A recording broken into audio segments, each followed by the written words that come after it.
Hey y'all, it's your friendly neighborhood therapist. So I am sitting here about to go into my son's football game, but it hasn't started yet. So I decided to touch on something that has been coming across my timeline quite a bit the last couple of days, and I figured why not speak to it? So several professionals within the social work and mental health field have made this statement recently, and I figured we should probably discuss it. So basically, they are saying, and this is both professionals and people outside the field who've been saying it, but basically what they are saying is there is no way that someone who is conservative or right leaning politically, conservative in their values, conservative in their beliefs, conservative in their way of being, should ever work in these fields, could possibly work in these fields, talking about the mental health field and social work specifically. And the reason being is because their literal beliefs go against, are in direct violation to certain things within all of our codes of ethics. Now, I agree.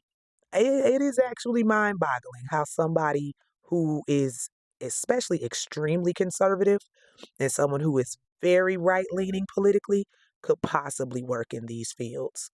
And I just want to hear what others have to say on that.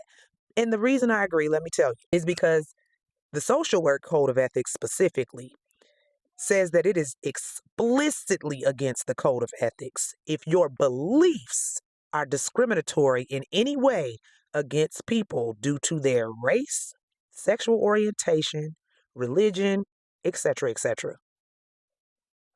Your beliefs, not even your actions, not what you do, not what you say, but what you believe goes against the code of ethics for social workers.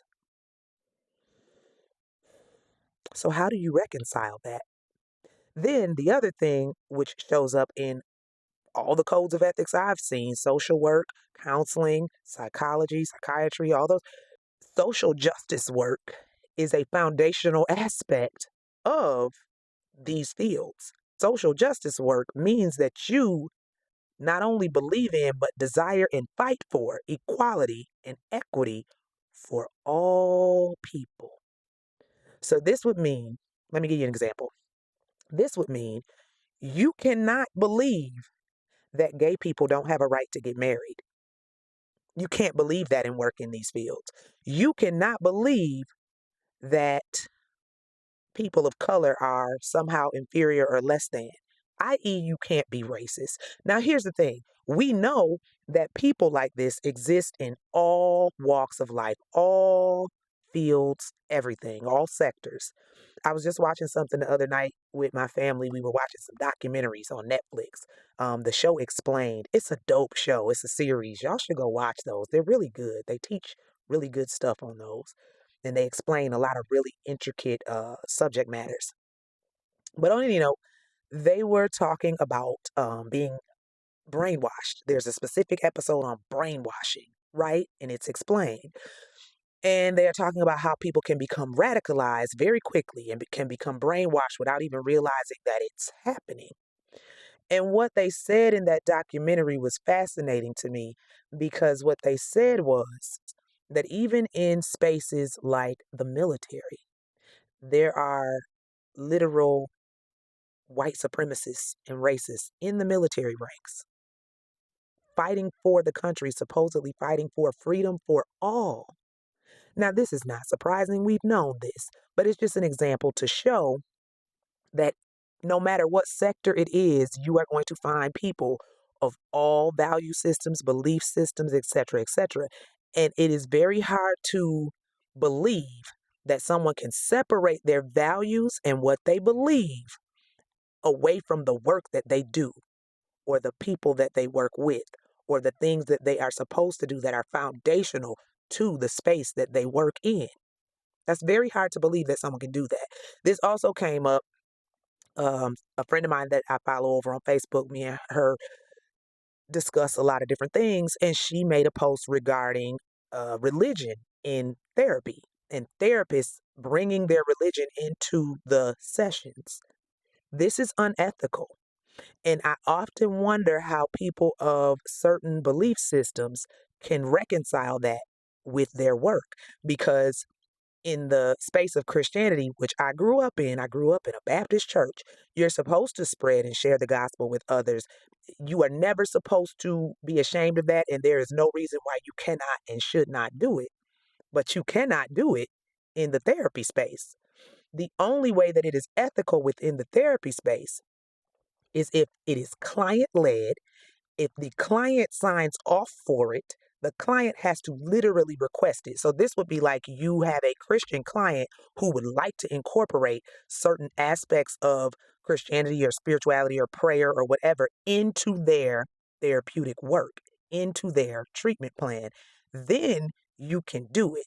But outside of the client explicitly asking, you cannot. And somebody on that friend's post said that she once had a therapist who literally would pray for her when she didn't ask for it, would pray for her in session when she didn't.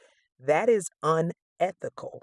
You can literally be reported for something like that and should be, because your personal beliefs and biases and all of that are not supposed to enter into that space.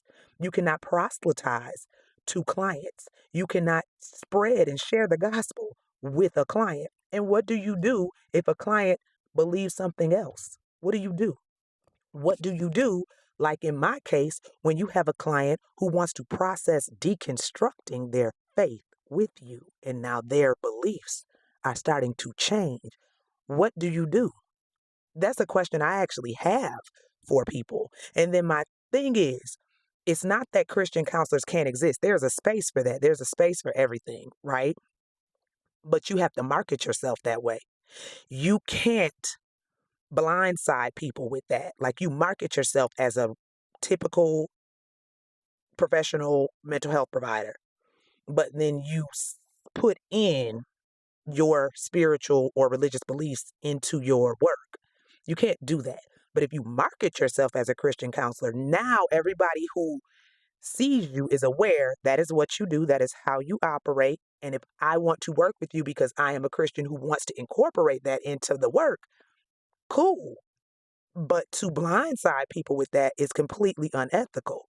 So this conversation has been really interesting regarding, like, how can you be in these fields and have these certain sets of beliefs or thoughts about others, or work for social justice in any way when you don't even believe that everybody is actually truly equal or deserves equal rights across the board. What y'all think? It's a really good conversation to have. So I want to know what y'all think. Anyway, y'all have a beautiful, wonderful rest of y'all evening, and I will holler at y'all later.